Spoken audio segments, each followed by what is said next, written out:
13 अप्रैल 2024 को ईरान द्वारा इजराइल पर एक बड़ा ड्रोन और मिसाइल अटैक करने के बाद अब मिडिल ईस्ट में एक बड़ा युद्ध छिड़ने जा रहा है, क्योंकि इजरायली प्रधानमंत्री बेंजामिन नेतन्याहू ने यह ऐलान कर दिया है कि वो ईरान के हमले का कड़ा जवाब देंगे। हालांकि यह हमला कब होगा, इसको लेकर अभी तक इजराइल ने अपने पत्ते नहीं खोले हैं।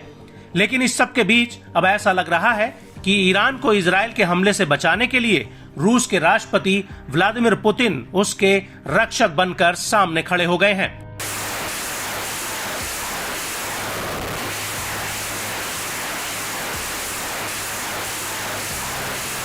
जी हां, हम बात कर रहे हैं रूस और ईरान की गहरी होती दोस्ती की, जो फरवरी 2022 में यूक्रेन युद्ध शुरू होने के बाद से ही परवान चढ़ी हुई है।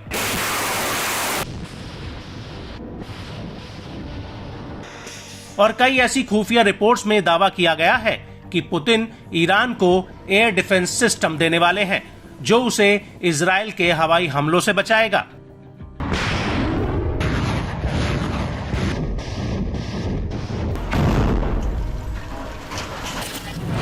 दरअसल पिछले साल मार्च 2023 में ईरान के 17 अधिकारियों का एक प्रतिनिधिमंडल रूस गया था, जहां पर उन्होंने रूस की हथियार बनाने वाली कंपनियों का दौरा किया था। और इन कंपनियों में एक ऐसी कंपनी भी थी जो रूस के सबसे एडवांस एयर डिफेंस सिस्टम बनाती है। उस दौरान पुतिन ने ईरान को लड़ाकू जेट्स और ये एडवांस एयर डिफेंस सिस्टम देने का वादा किया था, लेकिन बाद में ये पता नहीं चल पाया था कि रूस ने ये एयर डिफेंस सिस्टम और जेट्स ईरान को सप्लाई किए थे या नहीं। और उस वक्त खबर आई थी कि दोनों देशों के बीच एक बड़ा हथियार सौदा भी हुआ है, जिसके तहत दोनों देश मिलकर रूस के भीतर घातक drone, anti jamming technology, real time battlefield हथियार बनाने की शुरुआत कर सकते हैं।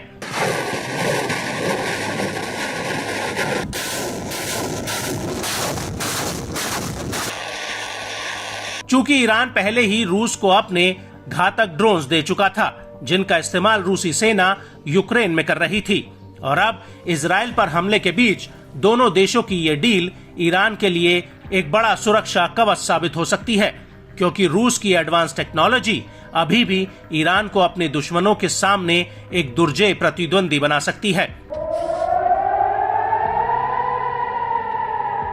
जानकारों का कहना है कि ईरान रूस की इस एडवांस टेक्नोलॉजी के जरिए इजराइल और अमेरिका के लड़ाकू जेट्स और मिसाइलों को मार गिरा सकता है।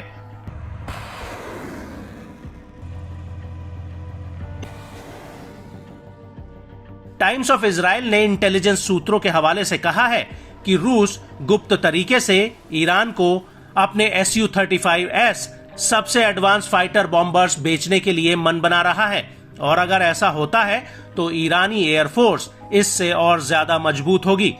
इसके अलावा रूस ने ईरान को जासूसी सैटेलाइट तकनीक के साथ साथ रॉकेट्स और अंतरिक्ष में और ज्यादा सैटेलाइट ले जाने का वादा भी किया है। हालांकि रूस ने ईरान को बॉम्बर जेट्स दिए हैं या नहीं, इसके कोई सबूत अभी तक सामने नहीं आए हैं, लेकिन ईरान रूस से उसकी एंटी एयरक्राफ्ट मिसाइल बैटरीज मांग रहा है, जिससे वो अपने परमाणु और सैन्य ठिकानों को अमेरिका या इजराइल के संभावित हमलों से बचा सके।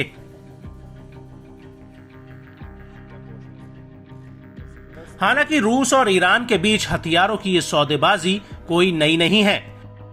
बल्कि 2007 में ईरान ने रूस से S-300 एंटी एयरक्राफ्ट सिस्टम खरीदे थे, लेकिन इंटरनेशनल प्रेशर की वजह से रूस ने ईरान को ये देरी से दिए थे। चूंकि इस डील पर 2016 के आखिर में प्रतिबंध लग गया था, इसलिए 2019 में S-300 एंटी एयरक्राफ्ट का ईरान में संचालन शुरू हो पाया था। और इसके बाद ईरान ने रूस से S-400 एयर डिफेंस सिस्टम मांगा है, और रूस के पास इसके कई ऐसे वर्जन हैं जिनमें ऐसे रडार लगे हुए हैं जो मॉडर्न लड़ाकू जेट्स द्वारा स्टेल्थ टेक्नोलॉजी को भी हरा सकते हैं। हालांकि ऐसा नहीं है कि इस डील का फायदा सिर्फ ईरान उठा रहा है, बल्कि दोनों देशों की इस दोस्ती का रूस भी फायदा उठा रहा है। अमेरिकी अखबार द वॉशिंगटन पोस्ट का कहना है कि पिछले साल रूस ने करीब $2 अरब के सैन्य सामान जैसे एंटी ड्रोन डिफेंसिव सिस्टम को ईरान से खरीदने पर हामी भरी थी। इसके अलावा रूस ने ईरान से हजारों ड्रोन्स खरीदे थे जो इस डील से अलग थे।